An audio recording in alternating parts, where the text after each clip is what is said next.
We were looking for ways to support students with their independent learning, and so we are on the lookout for resources that would help with that, and we were really impressed with the quality. My instant reaction is, well, what's this going to give us that we couldn't get on YouTube, that we couldn't make ourselves, that we couldn't get the kids to do? But when he said that it was actually structured around our syllabus, that of course pricked my attention and seems much more exciting. So I'm really hoping that using LearnersCloud will help me save time in the classroom, because pupils can come to lessons prepared. They don't have to be searching through books or scrolling the internet. They will actually have the exact resource they need in front of them. The devices I use are my iPhone, an iPad and the apps. I like to use my phone quite a lot, as most teenagers do. They are a generation for whom video source of all information is the first point of reference. You don't have to type in your video into YouTube and go through millions of videos trying to see which one's right for you. You can just click on the video and you know it's going to help you.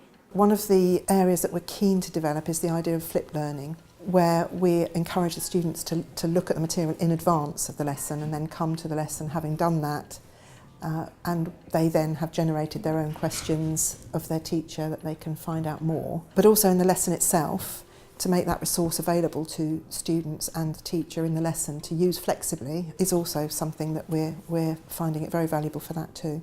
So a homework where you'd said to students, I want you to go and I want you to watch this video. All I'd like you to do is to come back with some questions about it, was something that almost universally they were able to go for in quite a big way. And you didn't necessarily have the battle that you may have had with a more extended piece of written work. I found flipped learning to be particularly effective, where students can go home and they can prep themselves on how to answer exam questions. I've also used it particularly effectively as plenaries, where students can each have their own mini tablet and they can work through at their own pace, and they can have a question, and they're all trained now to pause the question, try the question for themselves, and then the teacher in front of them will go through at their own pace, and they can see whether they've answered the question right or not.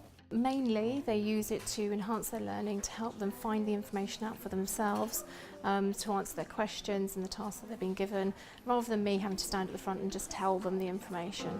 Yeah, that's really fantastic.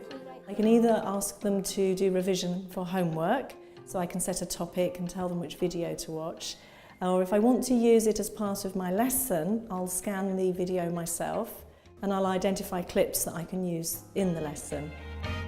The key thing I would say is visual learning. I like to look at a lot of things and take into account, so then when I'm in an exam I can picture it in my mind. The difference between revising using this and revising using a book is it's a lot more enjoyable and you remember it more, whereas if you use a book it doesn't tend to sink in as well. It's so helpful because you just open a book and it's boring and you can just put it down and you don't want to learn. But on here it's got the same style questions, but it's just easier to understand, and it makes it fun, it makes you want to revise. The idea of being able to work with half a dozen students in really close discursive work, or marking their work and talking them through it, coaching them, whilst 5 or 6 other students are over there are getting some really good, high quality direct tuition, I find as a teacher incredibly exciting and something that I think will have enormous impact on their learning. Right, how are we doing? So when I want to differentiate my lesson, I might set one group the whole clip to watch and ask them to answer the questions at the end. If I've got a group who perhaps need more support, they could just view a part of the clip, take some keywords for example, and then go and explore the meaning of those words. So it's like having a speaking textbook, which is great actually for the students who have difficulty with reading as well. I have science, which is AQA, I have other subjects, which is OCR. I have loads of different subjects which are different style exams. One of the things I'm very reassured about with LearnersCloud resources is that I know the quality has been checked and controlled, and that the information available to them will match the specification of the exam board. The videos are easy to use and they're very informative, and they interact with you. They actually tell you how to do it. After I've done the subject in class, I do tend to go home and watch it on the video just to make sure I definitely know it. So if you forgot to revise the night before, you can just get your iPad out or laptop out on the bus, watch the video once or twice through to make sure it's in your mind, and you get it there and then. You really realise that, right, okay, if I get this question right, I've learned what I've learned and I can tick that off and go to the next question. But if not, I can rewind the video and find the answer. Just need to scroll back to the beginning. They can be more engaged in their activities because they can have the video running alongside what they're doing, rather than having the lesson sort of pause, watch a video, then go back to their task. They can stop and pause it as and when they like, so it's made it much more easy for them to work together with the resources that they have. Some of the more able students come back with some really interesting questions that led on especially about of mice and men. Some of the other students just came back and they felt they knew a little bit more about the text, but we were able to bring it back in and we were able to use that again as a sort of springboard for some work in the classroom.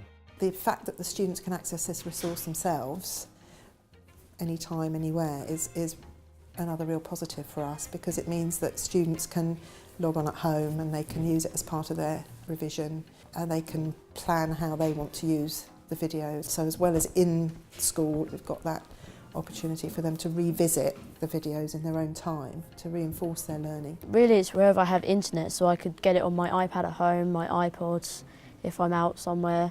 I could get it at school on the school computers or my laptop, or my home computer, anywhere. We look for a variety of ways of making sure that learning is active, interactive and student-centred. And when you do that, the engagement of the students is obvious.